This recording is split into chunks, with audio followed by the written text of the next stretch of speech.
Hey everyone, Kurt with you today from FullOnDrums.com, and we're going to be going over the anatomy of a hi-hat cymbal. A couple of things to cover. Cast cymbals and stamped cymbals. What are the differences and what do they mean to you? First off, a cast cymbal is a series of different metals that have been heated and kind of melted down to form a blank. As a result, these cymbals can be very unique in sound and in character. So if you find a set of hi-hats that are a cast set of cymbals and you really like them, make sure you pick them up because finding that same set again is going to be a little harder to come by. Stamped cymbals, just like they sound. Large sheet of metal, hydraulic press comes down, stamps us out a blank just like we're making coins. This process is a lot more consistent than making them as a cast cymbal. And as a result, if you're someone who breaks a lot of hi-hats, you might want to look into getting yourself a set of stamped cymbals because they'll be a little easier to replace and keep that sound going. Cold work, lathing and hammering. What does it do? Lathe grooves, depending on how deep they are and how they're spaced, affects and changes the way a sound wave is formed from a cymbal. As the sound wave starts at the bell and comes down, those lathe grooves act like a series of skip marks, so they can speed up or slow down a sound wave as it forms. Hammering. Hammering is like putting an obstacle in the middle of the cymbal. Wherever there's a hammer mark, when the sound wave encounters it, it has to go around it. The end result is you get a kind of a swirling effect as these sound waves go around these hammer points. So hammered cymbals tend to be a little bit warmer and a little more complex in sound. The bell of the cymbal. Both the size and the weight of it plays a key factor in how a hi-hat forms itself. Larger bells with more weight, they produce bigger sound waves, they're louder, they're a little more colorful and complex sounding, and they ring longer. If you have a thinner, smaller bell, the exact opposite takes place. A little more definition, doesn't ring as long, a little drier sounding, not as complex sounding.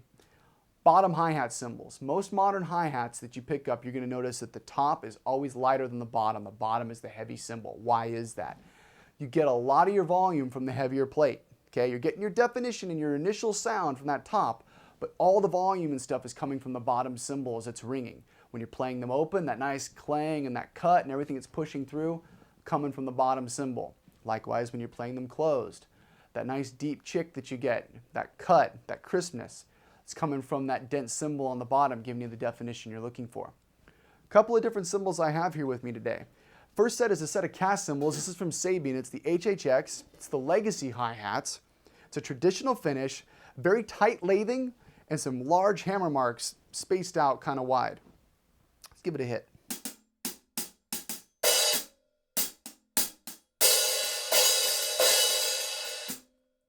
Next set, also cast. This one from Zeljan. These are A Customs. It's a brilliant finish.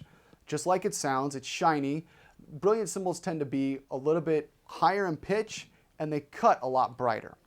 This one right here, really tight lathe marks, very small hammer marks.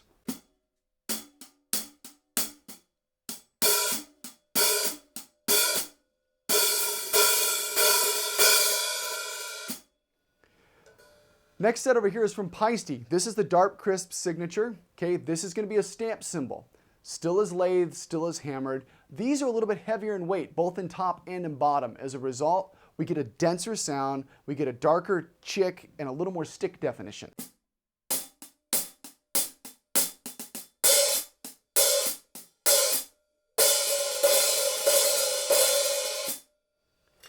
Last set of cymbals I have over here, these are the Paiste 2002s, but these are different. These are the sound edges.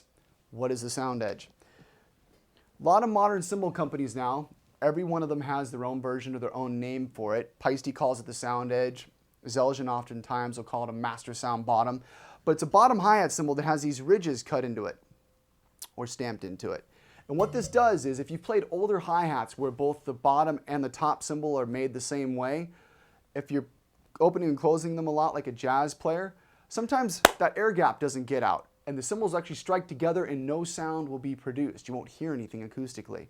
Also, when you're playing the cymbals open, a sound edge always ensures that you've got a nice area of contact. So you've always got good definition going between the cymbals. Also, when you play them closed, same thing. You've always got a nice even contact surface.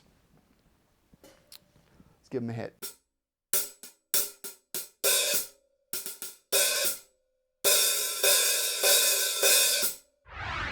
Size and sound. In front of me I have 3 sets of stamped hi-hats. Each one of them is a different size, but they're all very similar in make. I want to show you how size can affect sound.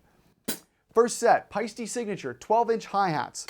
Smaller hi-hats have a lot of stick definition to them, a lot of chick and a lot of cut, but they're not very full-bodied sounding.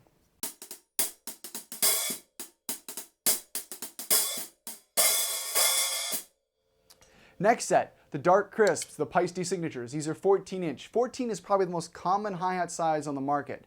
It's full-bodied enough, cuts through, has enough presence.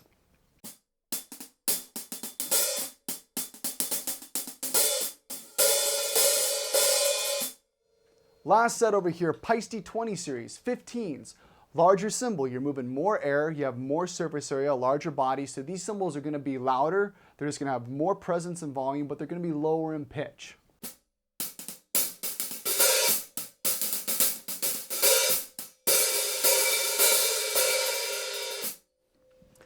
And there you have it.